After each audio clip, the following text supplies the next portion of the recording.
क्या सरकारी योजनाओं से जुड़ी महिलाओं का इस्तेमाल चुनाव प्रचार में किया जा रहा है? क्या वोट के बदले राशन और बिजली का डर दिखाया जा रहा है? पेड एम्प्लॉय हैं, जीविका दीदियां हैं, उनके जरिए फिर से महिलाओं तक पहुंच के उनको ये बताना कि अगर आप एनडीए को, भाजपा को वोट नहीं देंगे तो सरकारी सुविधाएं, आपका अनाज, आपका पेंशन, ये सब बंद कर दिया जाएगा। अगर ये सच है तो लोकतंत्र के लिए सबसे बड़ा खतरा है, और अगर आरोप झूठे हैं, सच सामने आना भी उतना ही जरूरी है। नमस्कार, मैं अनुराग चंद्र और आप सब देख रहे हैं बिंदास बिहारी। बांकीपुर विधानसभा उपचुनाव के बीच जन स्वराज के सूत्रधार प्रशांत किशोर ने भाजपा पर गंभीर आरोप लगाते हुए उन्होंने कहा, बड़ी संख्या में जीविका दीदी एवं अन्य गैर सरकारी कर्मचारियों से भाजपा के पक्ष में चुनाव प्रचार में लगाया गया है। इतना ही नहीं, मतदाताओं पर दबाव बनाने के भी आरोप है कि भाजपा वोट नहीं देने पर सरकारी योजनाओं, राशन कार्ड और बिजली गैस जैसी सुविधाओं में से वंचित कर देंगे। आइए सुनते हैं प्रशांत किशोर ने क्या कुछ कहा। लोग सुबह सुबह यहाँ पर सब समय निकाल कर आए हैं, उसके लिए जन स्वराज की ओर से और व्यक्तिगत तौर पर भी मैं आपका आभार व्यक्त कर रहा हूँ। जो हम लोग के साथियों ने बताया, ये बात तो आप में से ज्यादातर लोगों को पहले से संज्ञान में आपके है, कुछ चीज तो आप लोग भी देख रहे हैं, लेकिन आज के प्रेस कॉन्फ्रेंस का एक महत्वपूर्ण उद्देश्य ये है कि हम लोग सिर्फ इलेक्शन कमीशन में डेलीगेशन भेजकर या प्रेस वार्ता करके रुकने वाले नहीं हैं। बीजेपी ने 1000 वर्कर लगाए हैं, नेता लगाए हैं, अभिनेता बुलाए हैं, वो उनका अधिकार है। लोकतंत्र में हर पार्टी को ये अधिकार है कि वो जितना ताकत लगाना है लगाए, जो भी लोकतांत्रिक तरीके से अलाउड है वो कर सकते हैं। जनता उसको देखेगी कि भाई एक प्रशांत किशोर को हराने के लिए अपने गढ़ को कहे जाने वाले बांकीपुर में बीजेपी को कितनी ताकत लगानी पड़ रही है, कितना संसाधन, कितने नेता लगाने पड़ रहे हैं। और एक तरीके से जन स्वराज से हम लोग बहुत खुश हैं। हम लोग इसको अपनी जीत मानते हैं कि जो भाजपा के नेता, सांसद, विधायक, मंत्री कल तक अपने क्षेत्र में नहीं जा रहे थे, कम से कम चुनाव परिणाम आने से पहले ही ये लोग बांकीपुर के जनता के पास जा तो रहे हैं। तो एक तरीके से ये बड़ी लोकतांत्रिक जीत है, और ये जीत जन स्वराज की नहीं है, बांकीपुर के उन मतदाताओं की है जिन्होंने तय कर लिया है कि वो किसी राजनीतिक दल के, किसी विचारधारा के बंधुआ मजदूर नहीं है। उनके पास अगर विकल्प है तो उसको देखेंगे, जांचेंगे, परखेंगे, और अगर सही लगेगा तो उसको मतदान भी करेंगे। यहाँ तक ठीक है, राजनीति में आप 500 लीडर बुलाइए, हम लोग को दिक्कत नहीं है, लड़ाई वो लड़ी जाएगी। दिक्कत ये हो रही है कि आप प्रशासन का इस्तेमाल सिर्फ दबाव बनाने के लिए नहीं कर रहे हैं। हम लोग ये भी जानते हैं कि जिसकी सत्ता रहती है, थोड़ा बहुत वो दूसरों को परेशान करता है। आप यहाँ देखिए, जन स्वराज के जो लोग होटलों में रुके हुए हैं, अपने खर्चा से भी आए हैं, अपना पैसा लगाकर कोई कार्यकर्ता पार्टी के लिए आया है, हर दिन होटलों में रेड हो रहा है। जरा हमको इलेक्शन कमीशन या प्रशासन ये बताए कि भाजपा के लीडर यहाँ पर क्या आकाश में रह रहे हैं? उन होटलों पर रेड क्यों नहीं हो रहा है? उनसे क्यों नहीं पूछा जा रहा है कि आपका बिल कौन दे रहा है? जो भाजपा के इतने लोग आए हैं, उनके रहने का, खाने का, उनके अमले का पैसा कौन दे रहा है? ये भी तो बताइए।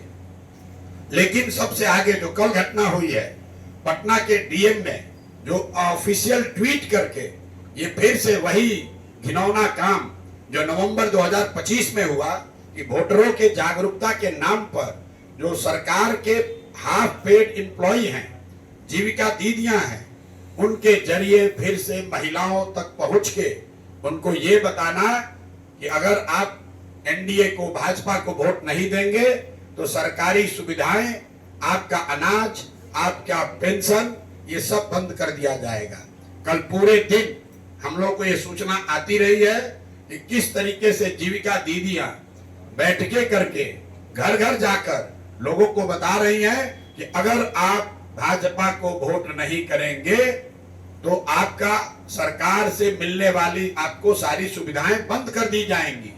और ये तब हुआ है जब डीएम ने अपने ऑफिशियल हैंडल से ये ट्वीट किया है कि जीविका की दीदियां यहाँ पर, और सिर्फ पटना की नहीं, पटना के इर्द गिर्द के कई इलाकों से जीविका दीदियों को यहाँ लगाया गया है, और उनको ये जिम्मा दिया गया है कि घर घर वो जाएं और महिलाओं के बीच में बैठकर जागरूकता के नाम पर भाजपा के लिए वोट मांगे, उनको लालच दें, उनको डराएं। तो मैं इलेक्शन कमीशन से हम लोग के साथी 2 बार मिले हैं, आज हम लोग फिर ऑब्जर्वर से मिलेंगे।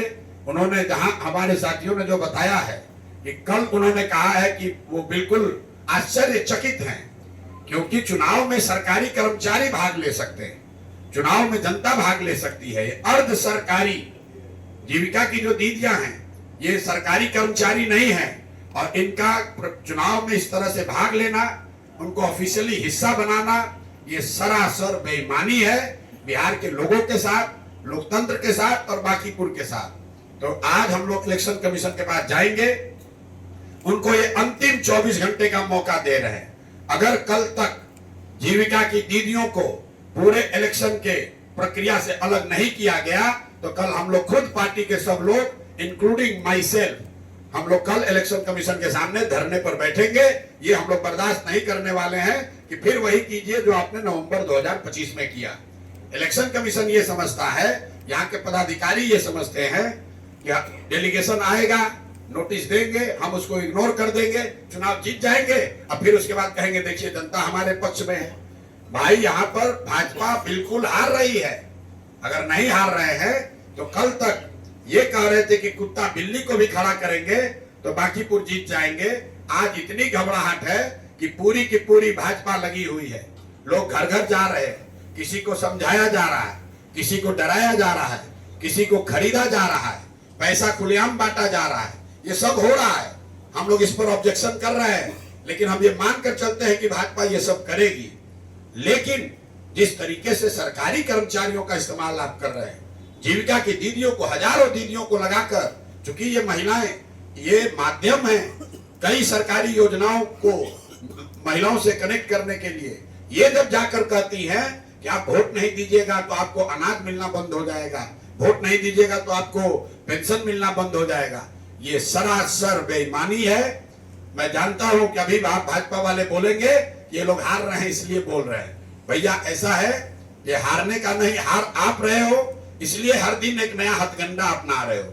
जैसा रामबली जी ने बोला, पहले आपने 6000 कार्यकर्ताओं को लगाया, फिर आपने 200 एनडीए के विधायकों को लगाया, फिर सारे केंद्रीय मंत्रियों को लगाया, सबसे बात नहीं बनी तो अब अभिनेताओं को उतारा है। किसी से बात नहीं बन रही है तो कल आपने जीविका दीदियों को उतारा है। कल मुख्यमंत्री की बैठक हुई, कल सभा हुई है, आप लोग सब पत्रकार वहां हैं, जरा जाकर देखिए कि कितनी जीविका की महिलाएं उस बैठक में आई हुई थी। पूरे इलाके से सरकारी खर्चे पर जीविका की महिलाओं को बस में भर के बाजाबता टारगेट देकर कल सभा की गई है। यहां तक भी चलिए मंजूर है, आपको भीड़ दिखाना है दिखाइए, बांकीपुर की जनता उसको समझेगी। लेकिन जो यहाँ के सरकारी योजनाओं की बेनिफिशियरी महिलाएं हैं, उनको जीविका के माध्यम से जो धमकी दी जा रही है, उनको परसुएट किया जा रहा है, उनको ये बताया जा रहा है कि अगर आपने भाजपा को वोट नहीं दिया तो आपको मिलने वाली सुविधाएं बंद हो जाएंगी। ये सरासर अन्याय है, गैर कानूनी है, गैर संवैधानिक है। अगर चुनाव आयोग अगले 24 घंटे में इस पर संज्ञान नहीं लेता है, माननीय डीएम महोदय, अगर वो इसको अपने ट्वीट को हटाने से नहीं होगा, उनको ऑर्डर पास करना होगा कि कोई भी जीविका से जुड़ी हुई महिला, कोई भी कर्मचारी, सिर्फ जीविका नहीं, अर्ध सरकारी कोई भी कर्मचारी चुनाव आयोग के नियम के अनुसार चुनाव का हिस्सा नहीं हो सकता है। अगर वो क्लियरिटी आज लेटर नहीं इशू होगा तो कल हम लोग चुनाव आयोग के सामने धरने पर बैठेंगे। इस चुनाव का कोई मतलब नहीं है। अगर आप वोटर को आपने 25 में खरीदा, आज आप उसको धमका रहे हैं, चूंकि आप सरकार में हैं, तो आप कह रहे हैं भैया नहीं दीजिएगा वोट, आपका योजना बंद कर देंगे, तो ये हम लोग को मंजूर नहीं है। मैंने आपको इसी के लिए आज बुलाया है। आप इस खबर को चला सकते हैं कि अगर कल, अभी से लेकर कल तक 24 घंटे में सभी गैर सरकारी कर्मचारियों को संवैधानिक कानून के मुताबिक अगर उनको चुनाव की प्रक्रिया से अलग नहीं किया गया तो हम लोग कल चुनाव आयोग के सामने धरने पर बैठेंगे। चुनाव आयोग को आज इसका संज्ञान लेना ही होगा।